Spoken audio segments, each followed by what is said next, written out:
Well, good afternoon to you once again. Another lecture cast, coffee table series 2025. Here we are. Last lecture cast, I didn't say thank you to Captioning Services, which I always like to thank Captioning Services because they do such a wonderful job with their expertise, everything that they do deliver to us in services where they bridge all of our worlds together so we can all communicate in the same time, in the same place. So thank you again. Today I have this wonderful little picture I put up for myself, Central Park ice skating. I find it very inspirational, but at the same time, I think about it in relationship to what I'm going to discuss today. I'm going to offer you a little short lecture, and then you do whatever you would like with it as it relates to the specifics of this class. So let me tell you a little story. So a long time ago in a land far, far away, where I'm from in New York City, we used to go ice skating. And I'm talking elementary school, middle school, a little bit of high school, that period of time. And it would cost 50 cents to go skating in Central Park, right here, this very picture. And that was the backdrop in which the ice skating was. Not much has changed. And we would take 50 cents, we'd bring some sandwiches, some cookies, make a day out of it. That's what city kids did on a low budget. And we would do all the things, all other kids do. They meet up with their friends, they talk about their friends, they whisper in each other's ear who likes me, who doesn't like me, who they have a crush, who they think is cute, all of that dynamic really sort of reminds me of my little discussion today about the psychoanalytic approach and theory to literature and character development. What is it that the human wants? The human wants to be received, right? The human wants to be liked. Person wants to have friends. They want to be thought of. They want to be part of things, right? So often the last 20, 30 years, especially with persons with intellectual disability, developmental disability, we hear the word often inclusion, right? We hear the phrase social emotional learning. What does all this mean, right? We've seen all of this before. We've heard all of this before. Reminds me a little of our friend William Shakespeare.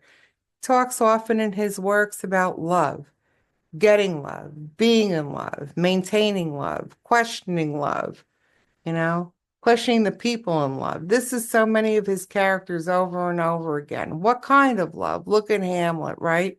Look at Oedipus Rex issues, right? We see this today very often in pop culture. We see many pieces of literature, many different pieces of art, etc., that talks about the child's point of view from the psychoanalytic approach. Gee, we see it actively when we see a child that all of a sudden their whole family structure changes. There's now a step parent in the picture. They say, I didn't like it when the step parent entered the picture. Or you have a little nuclear family that goes into a situation where now they're living multi-generationally. A kid might say, gee, I really like my parents, my mother, my father, my mother only, my father only, whatever the living situation was. I really liked them until we had to come to this larger landscape and live with all these multi-generational people for whatever reason, right? We're talking about this idea of desirability, where is it I am in position with the rest of my family? We see it in different dynamic in psychology. We say about birth order. We say, the golden child, the problem child. We say things like the favorite child, right? We hear about these dynamics every single day, but if we look in culture and context, especially as it relates to literature, we've seen this for thousands of years. We've seen in biblical terms, you know, all kinds of issues between feuding brothers. We've seen all kinds of issues in other aspects of literature about family systems that continue to just fall apart right from the very beginning. We see this often in television, in different series, in different films, where the family structure is doing fine until there's a stress or a strain. Then we see that the character doesn't react consistently with how they acted before. Why? Psychoanalytic approach, psychoanalytic theory. The idea that we're only comprised of so many emotions. Sometimes we get hit with emotions that we're just not prepared for. Look at Romeo and Juliet, right? Two young people in love. We all know this story. Not a new story, but this whole idea of today, culture and context. Why is it that some families have this idea, right? There's nothing new. Have this idea that perhaps they're looking for their child or children to find other people that are similar to their family to have liaison with, to fall in love with. Shakespeare, very brave writer, very brave crafter, was showing us all these experiences about love, about lust, right? These are conversations historically that in many countries were not allowed in literature. You couldn't talk about lust. You couldn't talk about people longing for somebody else, maybe not to have an intense relationship, maybe a sexual experience not found in many traditional pieces of literature. It just wasn't allowed to be spoken about. It people and the human experience, the idea, here's another one, polyamory, right? You know what polyamory is.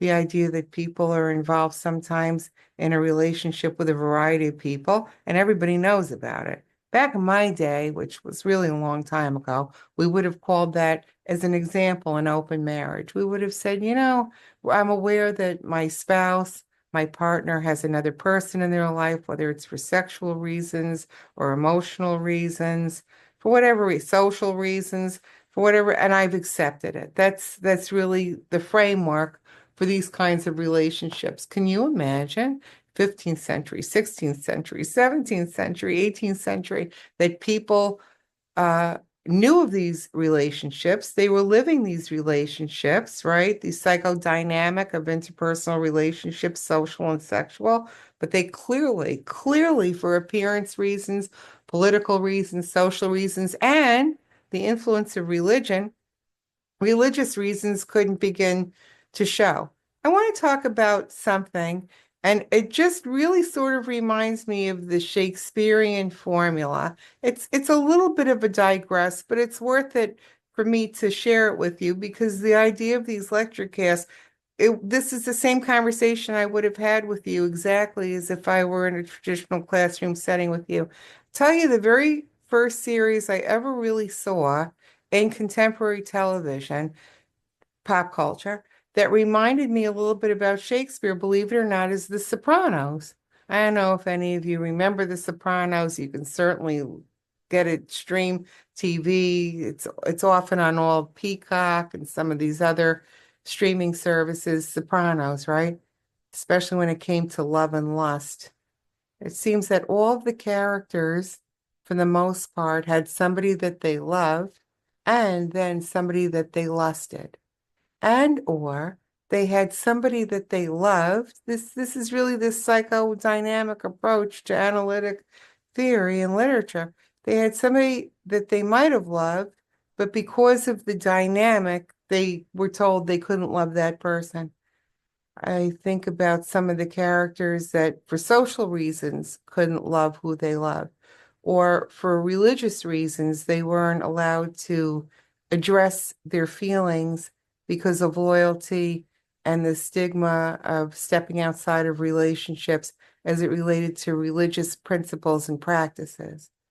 I thought that the Soprano series answered so much of these passions, these ideas that even Shakespeare tried to deliver for us in Othello, the idea of multicultural relationships, the idea of looking past color and seeing a person for who they believe that they see in front of them, that they feel that there's a connection, not to be impeded and to be interrupted by cultural norms.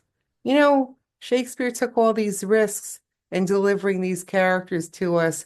This whole idea of, and I'm going to put it right out there, this whole idea of suicide, this mental health approach to solving issues that two young lovers in Romeo and Juliet felt that were unsolvable, you know? It- and to look at it from a contemporary point of view, just as a conversation, between all of us today on a snowy day here in Rochester. I think to myself, Romeo and Juliet, where have we seen this before? We've seen this pop up numerous times. We saw this in West Side Story, similar kind of theme. You might remember the musical from high school or other high school productions. It's a popular theme because why? Because these characters resonate with all of us, what it's like to fall in love with somebody that people tell you not to fall in love with, the sociological aspect of somebody's worth, their family's worth. Is it even? Are we in the same class system? Are we in the same cultural value, the same mores, the same religion, the same belief systems? We see this today all over television. We have this whole scenario right now in the political scheme of persons that are immigrants. Are they any different if they're illegal immigrant? Are they any different if they're sponsored immigrants? Are they any different if they're legal immigrants? Are they any different? Is the person any different, right? Their needs for love, lust, companionship, uh, food, water, clothing, to even say, hierarchy of needs. There you go. You want to talk psychology today, we can bring that in, right? Hierarchy of needs, right? To have those needs met. So are their needs any different? Are they human first? Are people really just human first? And all of the politics of the person comes into play later. Tell you what else makes me think of it in addition to the immigration status. What would Shakespeare have given us today if he were alive, still crafting his wonderful works? What would he have written about this today? Back to West Side Story.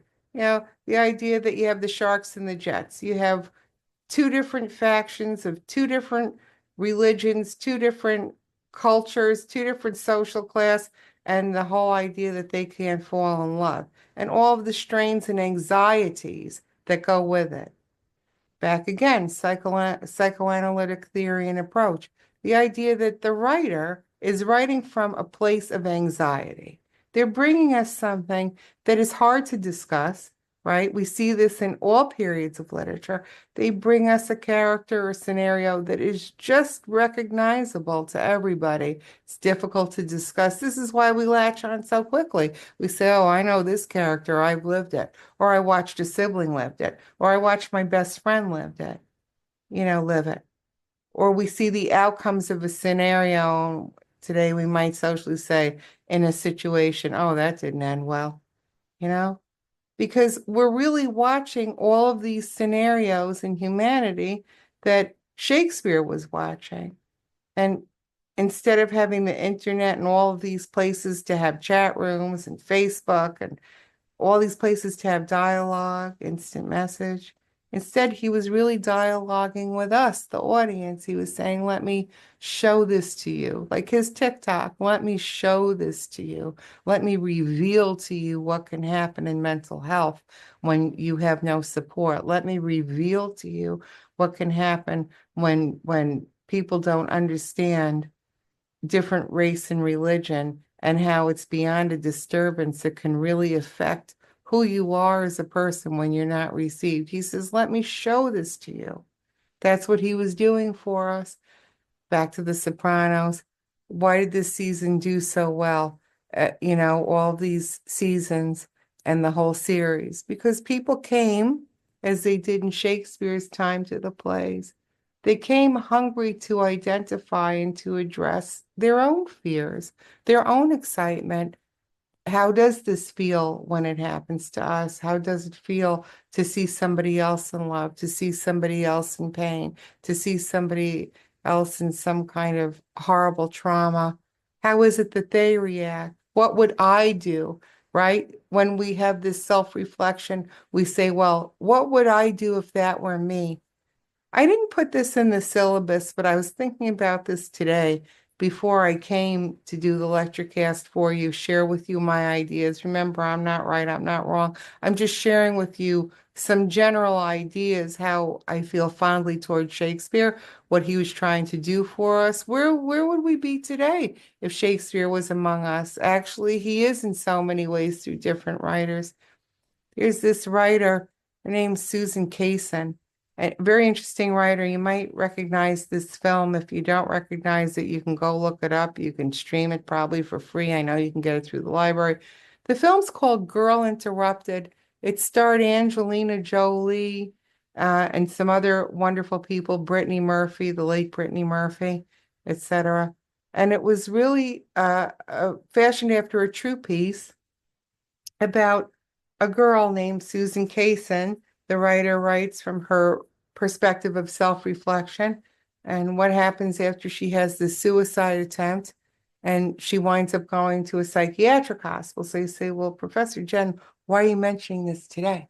I'm mentioning it to you because all the characters in this film, Girl Interrupted, to me, and it's just to me, sort of are, fashioned in the Shakespearean mindset, the Shakespearean role. We have the muse. We have the person who is the muse. We have the person who's habitually suffering. We have the person who runs like a footman back and forth uh, to tell other characters in the hospital what's happening with other people. All of these initial dynamics, primary dynamics, then there are these secondary dynamics that drive the main theme. And really, it's just crafted, even though it's fashioned after a true story. I think to myself, with regard to Shakespeare, who knows if he really knew a Romeo and Juliet? Who knows if he really knew Merchant of Venice? Who knows if he really knew an Othello? Are the characters fictional, or did he really know people or see aspects of humanity in other people in his time and place where he said, oh, I've seen this person before. Let me pop one of these in. Again, working from that place of his own anxiety, working on paper, it's like the master puppeteer. You get to direct how the character will say it, how the character will tell it, what the props will be, where the location is. Again, working and fueled by our own anxieties. I'll close with this thought. I think often about Tennessee Williams. Many of you know Tennessee. You heard Glass Menagerie, Streetcar Named Desire. This property is condemned. A Cat on a Hot Tin Roof. Certainly very important plays. I'll talk more about them maybe some other time. I just want to leave with this final thought about this psychoanalytic approach. Yeah, we see this all the time. We see this all the time. Maybe we don't realize that all these characters that Tennessee brings us, he's always got this perspective of women. There are two kinds of women for Tennessee Williams in most of his works. There's the woman that he designs that's very childlike, speaks with a childlike voice, asks childlike questions, seems very innocent, seems easily manipulated, seems to be very dependent on either a man or a female, a male or a female in the plays within the characters that they interact with, that he crafted, by the way, right? And is it out of his anxiety, out of Tennessee's anxiety about how he feels about women, that either they have to be very dependent and very childlike, or his other type of character, psychoanalytic approach to understanding females' character design development. Does he have to bring us a female character that is completely authoritarian, that will tell you when to drink, when to eat, when to shit, what to think, what to say, how to do it, where to do it, leaves nothing up to the imagination. He always delivers for us one of these two characters, either, again, very dependent, or the female type that is absolutely inflexible and will be belting out the rules and how it will go.